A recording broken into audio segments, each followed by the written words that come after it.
point, but I mean, it's something companies will do. People who've had the EQS, or the GQS as it's called today, are also, it's still out there, but they don't really have the certification, and it's a way of marketing. And we just need to be aware of it and try to have them gently take it off. Thank you. If we do say something to Europe, will you do something about it? If we put up a company and say, they're using this for doing that, well, Patrick? Thanks very much, Lars, for shunting the problem onto me. You were actually married to the last president, and she could do nothing about it. But we'll try, I promise. Right. Thank you very much.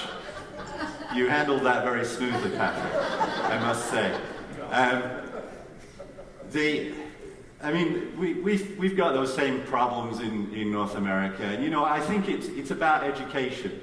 How do you educate your partners? How do you educate the people that use your services? You're quite right, sir, that nothing in life is free. No services are free. At the end of the day, somebody is paying the freight for that. But I do think there is a great opportunity for this industry to start, I'll say pushing back, but educating really the procurement side. And to your, the point that you've made through this conversation and when we were having breakfast this morning, the importance of that partnership and how that's founded. And I think a big part of that is education. The one thing that you have in your hands is you've got that connection with that family, with that transferee. And what you learn from them, you should be finding ways to put back into the company so that when they are making their strategic decisions, you've got evidence of the outcome of the money that was invested in the services that you provide. Because as an industry, we don't do a very good job of that at any level in determining the return on the investment of the services that we provide. So I'm going to ask each of you to give a closing. We are at the witching hour, I think, and we're the only thing between lunch. And I'll be real brief. I think that respect and values for the services. We feel threatened every now and then by competitors that are underpricing us. I really, really believe that keep up the high level and standard of what you're delivering, because at the end of the day, you'll be known for that, you'll be respected for it, and it will bring you business. We actually had a little situation about 3 months ago, I believe, when there was a big thing going on in Sweden. We all knew about it. We were doing so much other things that we didn't really pay attention properly. Our competitors have been wandering around trying to sell their services to this joint venture that was going to take place. 2 days before they're going to make a decision, they call us up and they say, Ulla, you need to come and make a presentation. I said, okay. She did. And the new managing director looks at Ulla after presentation and says, I like you. I want to work with you. You're being honest with me about the pricing and the issues with the housing and all of this. I respect you and I trust you. We have it.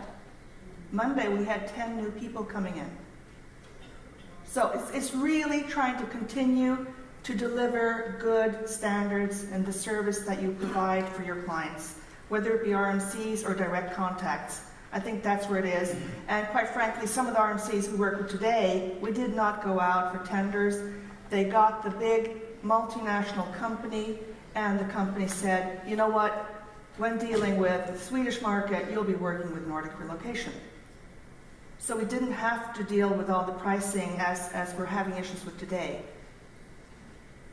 Just a thought. And that's part of your brand, right? It's part of your brand. You do not negotiate on those things, like trust and respect. Leo, would you like to? Full transparency, openness, build your relationship on trust. That will pull you through, that will make you successful. And I have 14 years of experience in the business, and we have certainly been living with those principles all the time. And we are here because we're successful. And you're all here, by the way, because you're successful. Congratulations. Good point. Good point. John? I would just say we can't assume that the people that are paying for us for these services understand the value that we're providing just because they're engaging us for the service, and they don't maybe have the full picture, and that whenever we have the opportunity, we need to take advantage of that and share the stories or share the data that helps them see the bigger picture of how the service we provide fits into their business as a whole and the value of that. So utilize data. Carolina, the expert in commoditization with us this morning.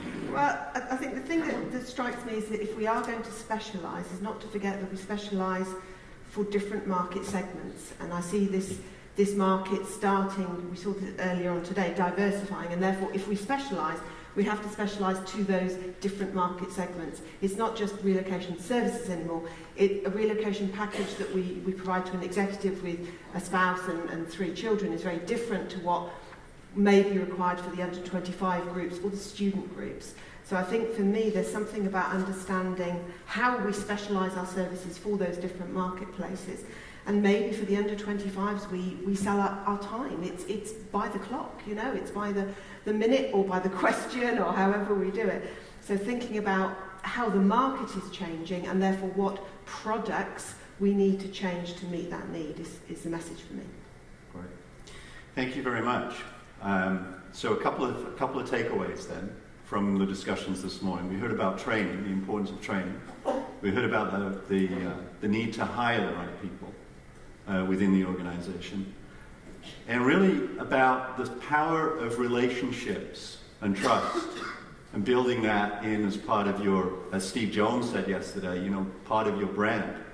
And that does help to differentiate you in the marketplace. Partnerships and flexibility.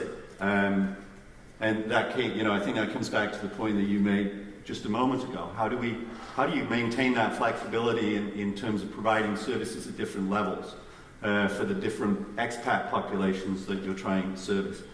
And the one takeaway really, I think, was the idea of respect and fostering that respect with your providers. And part of that comes back to the sharing of information and data. I think that was a great story about the bank. You know, the bank manager, the manager of procurement coming in, and I mean, can you imagine trying to deal with a fellow going through that at that point in time? And there's a certain amount of empathy in a situation like that, a circumstance like that, that prompts you to try to find a solution. And I think that's the other part of the business that you're in. You're trying to solve solutions at many different levels. So I thank our panel this morning for being with us, taking the time. And